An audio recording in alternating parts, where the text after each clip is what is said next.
Asian public TV में आपका स्वागत है।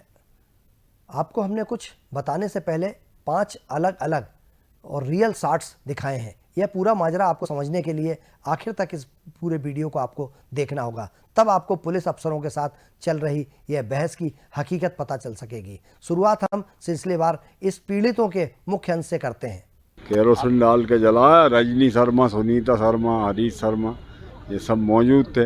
रजिस्ट्री कराया, वो पहले से ही भूखंड किसी और को रजिस्ट्री करा चुका था।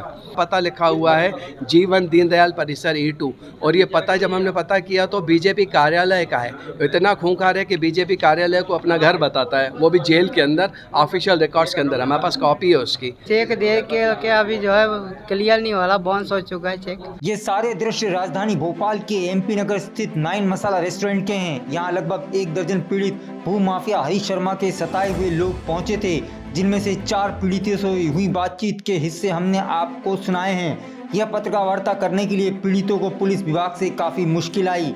अनुमति मिली तो पीड़ितों ने अपनी अपनी पीड़ाएं बताई। यह सभी लोग भोपाल के भूमाफिया हरीश शर्मा के षड्यंत्र में फंसे हुए हैं। पीड़ित लगभग 1 दशक से अपने अपने मकान और जमीन पाने के लिए कोर्ट और पुलिस थानों के चक्कर काट रहे हैं। उसके खिलाफ कई वारंट भी जारी हैं, लेकिन पुलिस उसे पकड़कर अदालत में पेश नहीं कर पाती है। इनका नाम इस्लाम अंसारी है। इन्होंने लगभग आज से 25 वर्ष पूर्व उनको 50,000 के आसपास प्लॉट के संबंध में दिए थे, लेकिन पिछले 20 सालों से वो सिर्फ समय मांगता रहा था, लेकिन प्लॉट इनके नाम पर नहीं किया। अंत में 4 साल पूर्व इन्होंने मेरे पास आए और केस लगाने के संबंध में चर्चा करी। हमारे द्वारा उनके खिलाफ धोखाधड़ी का प्रकरण दर्ज कराया गया। हम पहले पुलिस थाना गए, SP ऑफिस गए, लेकिन समानता वहाँ सुनवाई, क्योंकि जमीन जायदाद का मामला है तो नहीं की जाती है हमें, क्योंकि इस प्रोफेशन से हमें इसकी जानकारी है। उसके बाद हमने एक परिवाद लगाया उनके खिलाफ अदालत में। परिवाद रजिस्टर्ड हुआ, पंजीबद्ध होने के खिलाफ उसको अरेस्टिंग होती है। अरेस्टिंग के बाद उसको जेल होती है। जेल के बाद उनका लड़का है, क्योंकि एक तो हरीश शर्मा जी हैं जिन्होंने हमारे साथ फ्रॉड किया हमारे पक्षकार के साथ। उसके बाद उनका लड़का हमारे पास आता है और वहाँ पर एक समझौता होता है हमारे बीचों में कि 3 लाख रुपए में समझौता हुआ है। 1.5 लाख उन्हें हमें कैश दिया था उन्होंने उस समय, और 1.5 लाख का हमें चेक दिया था। अब चेक दिया था ये कह गए 6 माह के अंदर वो आपको प्राप्त हो जाएंगे मूल्य, लेकिन जब हमें रकम प्राप्त नहीं हुई, हमारे द्वारा फिर परिवाद लगाया गया है चेक बाउंस का, और लगभग 1.5 से 2 साल आज की डेट में हो गए हैं। सहपुरा थाने में गिरफ्तारी वारंट जारी है, वहाँ रखा हुआ है, लेकिन आज दिनांक तक उस पर कोई कार्रवाई थाने की ओर से भी नहीं हो रही है। पीड़ादायक ये है। मकान खरीदा था उससे, उसने कहा कि 2-4-8 दिन में खाली कर देंगे। इस बीच में वो चला गया किसी कांड में जेल, मामला उलझ गया। तो लोगों ने कहा कि अब आ जाने दो, फिर खाली करा लेंगे।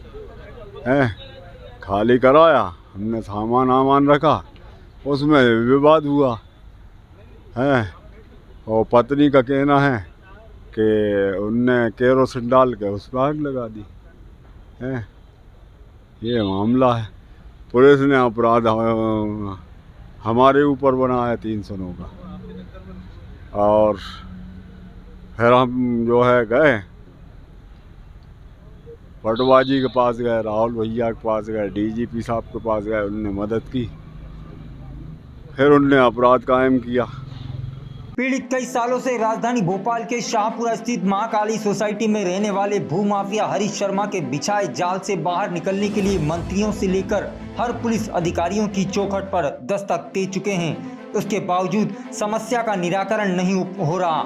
एक तरफ अदालत में पुलिस माफिया के खिलाफ में बोलती है, तो दूसरी तरफ पीड़ितों को सूचना के अधिकार में जानकारी देने से इनकार कर देती है। और सूचना के अधिकार के तहत कहीं लेने जाओ तो एप्लीकेशन खारिज कर दी जाती है 8-1-3 करके।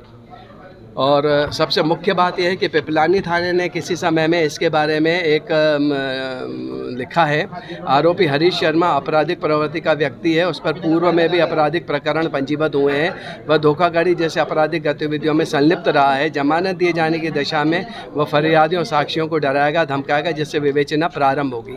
इसीलिए जमानत निरस्त किए जाने की प्रार्थना की है पिपलानी थाने में, थाने वालों ने कोर्ट में, और उसके बाद भी हमारी कहीं सुनवाई नहीं हो रही। तो हमें मजबूरन मीडिया के सामने हम सभी लोगों को उपस्थित होना पड़ा। मेरे साथ बहुत सारे पीड़ित और भी हैं। दिया, जब मैं उस चेक को लगाया तो चेक बाउंस हो गया। जब मैंने बोला कि चेक आपका बाउंस हो रहा है तो मैं केस करूँगा आपके ऊपर, तो उसने बोला कि आप केस कर दो, केस करने वाले मेरे से उल्टा के मैं माफ़ी मांगते हैं, मेरा कुछ नहीं होने वाला है। अब उसका केस चल रहा है, मैं चाह रहा हूँ कि या कि मुझे मेरा भुगतान मिल जाए या कि मेरा पैसा वापस मिल जाए। आपने ये पूरा माजरा समझ तो लिया होगा। अब आपको स्टोरी से पहले पुलिस के साथ दिखाए गए वीडियो की हकीकत बताते हैं। दरअसल पत्रकार वार्ता 3 मार्च को 9 मसाला रेस्टोरेंट में आयोजित की गई थी। उसी दिन पूरे प्रदेश में जनसंवाद कार्यक्रम पुलिस विभाग ने रखा हुआ था। पुलिस ने पहले जिस हॉल में बैनर लगाया वहां जनता नहीं पहुंची, जिस कारण भूमाफिया का खुलासा कर रहे लोगों के बीच पुलिस के अधिकारी पहुंच गए। वे कहने लगे आप अपनी समस्या हमसे साझा कर लीजिए और हम यहां साथ में बैठकर उस विषय पर चर्चा करेंगे। हालांकि पीड़ा बताने के बावजूद कोई सार्थक परिणाम निकलकर सामने नहीं आया। पीड़ित अभी भी अदालत और पुलिस अधिकारियों के चक्कर काटने को मजबूर हैं। आपने देख ही लिया होगा आखिर किन कारणों से जनता के विश्वास पर का सेतु पुलिस विभाग से टूट रहा है। हमारी यह पेशकश आपको कैसी लगी कमेंट करके ज़रूर बताएं। अगली खबर पर फिर होगी मुलाकात, तब तक के लिए नमस्कार।